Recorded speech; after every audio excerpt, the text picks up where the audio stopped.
And millions of California voters have already cast their ballots. Yeah, so where do we stand? Curtis Mink standing by to break down the latest numbers on who's already voted, Curtis. Yeah, I'm here with Paul Mitchell with Political Data Inc., and he is the guy who drew the congressional maps that we're working on and working off of for the special election, tracking ballot data, all the ballots that are coming in so far. So I want to start off with this map right here. Now, these aren't the congressional districts, but these are precincts, and these are the ballots that have been returned so far. What does this mean? We see reds, we see blues, we see whites. So our company, Political Data, gets the data from the counties, and we can actually identify what voters have returned their ballots. And from that, we can learn, are Democrats turning their ballots in faster or Republicans, and the full breakdown. And this actually shows precinct by precinct the partisanship of the votes that have come in. So like you would expect, a lot of the middle of the state more Republican and a lot of the coastal areas more blue. And these are reflective of where people are returning their ballots. So a lot of ballots are coming in. And the big story here, this next graphic we're going to show you, because it's the breakdown of the amount of ballots returned. We were just talking about this, and you were calling this number right here surprising. We have 3.7 million ballots that have returned. We have 19.2 million still out there. So that's about 16% of the ballots have already been returned. What do you make of that? Well, so first off, if we're going to think about an election like this, turnout's probably going to be 50%. So we've kind of filled up maybe more than a third of what we expect will be the final vote.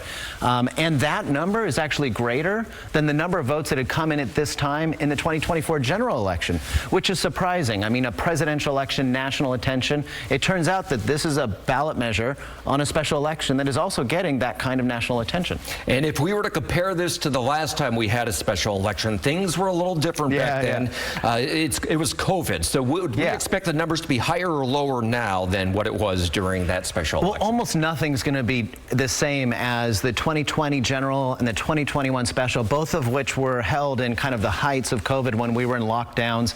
And when at the time, I mean, the most exciting thing I did in a given day was go to the mailbox. So, you know, we had huge early turnout of mail-in ballots then. So we're still maybe 800,000 lower than the 2021 special. But again, different election. We expect a lot of these voters will show up late, a lot of younger, Latino, and also a good chunk of the Republican vote should come in late, because there are a lot of Republicans who have been told not to trust vote by mail, and so they want to vote at the polls. They'll show up at the polls. All right, the next graphic we have here is tied to the political parties. And so when we're looking at this, when it comes to Democrats and Republicans, looks like about 19% of Democrats and Republicans have turned out, but the independents are kind of sitting out. Only 12% have turned them in. What do you make of that? So first off, let's think about this as the votes that have come in. But if we had the registration, independents are about 30% of the registrations, Republicans about a quarter, and about a half are Democratic.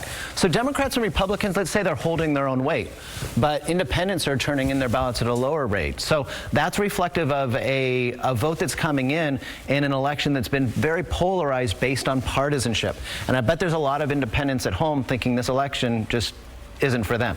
Interesting. All right. So now the age groups. We break this down, and the majority of the votes that have come in have come from people 65 and up. But you point out here, young people, they're really not turning in their ballots yet. Why is this? So this is crazy.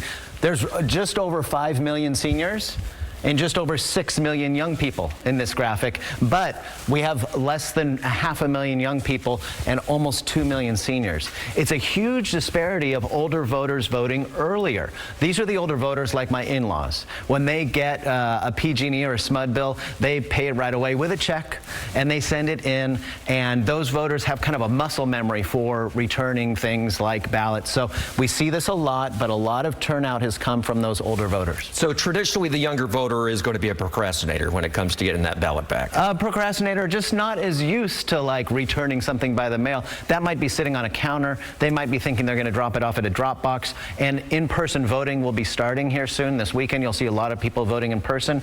So that might be where we see the voting center at Sac State open up as an example. All right. Well, we appreciate you coming in. A lot of very interesting numbers. We're going to break down these numbers and keep them online for you. But Paul Mitchell, thanks for joining us. Thanks for having me. And we'll have more for you coming up.